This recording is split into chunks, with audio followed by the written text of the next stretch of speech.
నందు ప్రియమైన సహోదరి సహోదరులకు యేసుక్రీస్తు నామములో శుభములు. దేవుని యొక్క మహాకృప మీకు కలుగునుగాక.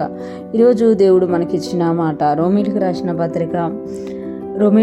పత్రిక 7వ అధ్యాయము 22-23 వచనాలు. అంతరంగ పురుషుని బట్టి దేవుని ధర్మశాస్త్రమునందు నేను ఆనందించుచున్నాను, కానీ వేరొక నియమము నా అవయవములో ఉన్నట్టు నాకు కనబడుచున్నది.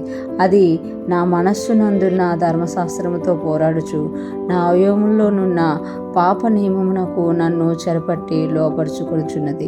ఈ మాటలు మనం రోమీలకు రాసిన పత్రికలో చూస్తున్నాము. పౌలు గారు రోమీలకు సంఘానికి తెలియజేస్తూ ఇక్కడ ఆయన తెలియజేస్తున్నారు కదా, నా యొక్క అంతరంగములో వేరే నియమం ఉన్నట్టుగా నాకు కనబడుతుంది అని చెప్తున్నారు.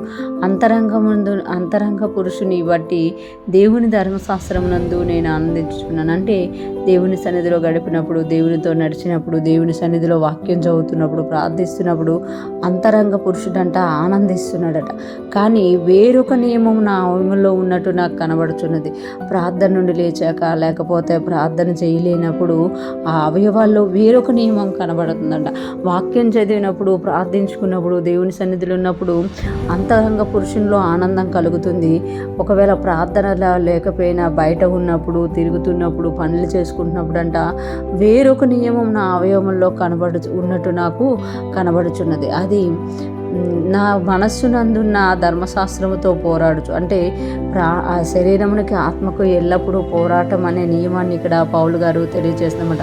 నేను ఎప్పుడైతే వాక్యాన్ని చదువుకుంటున్నానో, ధర్మశాస్త్రం నందు ఆనందిస్తున్నాను నా అంతరంగ పురుషులు, కానీ నేను ఎప్పుడైతే బయట పనుల్లో ఉంటున్నానో, దేవుని సన్నిధిలో కాకుండా నా పనుల్లో ఉంటున్నానో, అప్పుడు వేరొక నియమం నా అవయవాల్లో ఉన్నట్టు నాకు కనబడుతుంది.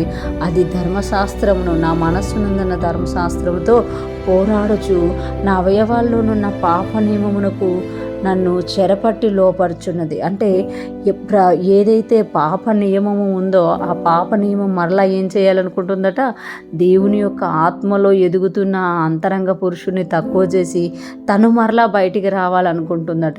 ఇలాంటి పరిస్థితులన్నీ మనకు దినదినం కనబడుతూ ఉంటాయి. వాక్యం విన్నప్పుడు మనం వాక్యానుసారంగా జీవించాలి, వాక్య వెలుగులో మన బ్రతుకులు ఉండాలి, ప్రార్థించుకోవాలి అనుకుంటాము. కానీ ఏదైనా సిచ్యువేషన్స్ చేంజ్ అయినప్పుడు, పరిస్థితులు మారిపోయినప్పుడు అక్కడ ఏం జరుగుతుంటుంది అని అంటే, అక్కడ మరి దేవుని సన్నిధిలో ఉన్నట్టుగా కాకుండా మనము ఏదైనా చెయ్యాలి. శరీరంతో ఉన్నాం కదా, మనం పాపం నియమం అనేది కనబడుతుంటుంది. మాట్లాడేస్తూ ఉంటాము, లేకపోతే అలిగిపోతూ ఉంటాము, లేకపోతే ప్రార్థన చేయకుండా ఒక మూలకి వెళ్ళిపోతుంటాం, అరిచేస్తూ ఉంటాం అనమాట.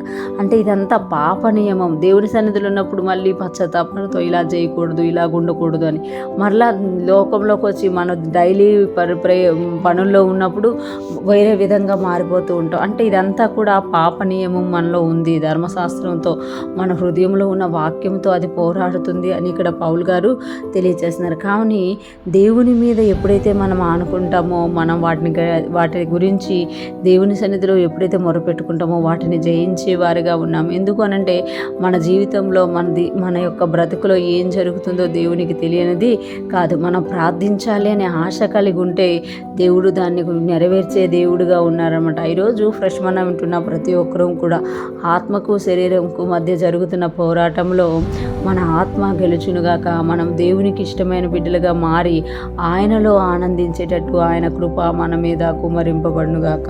ఆమేన్.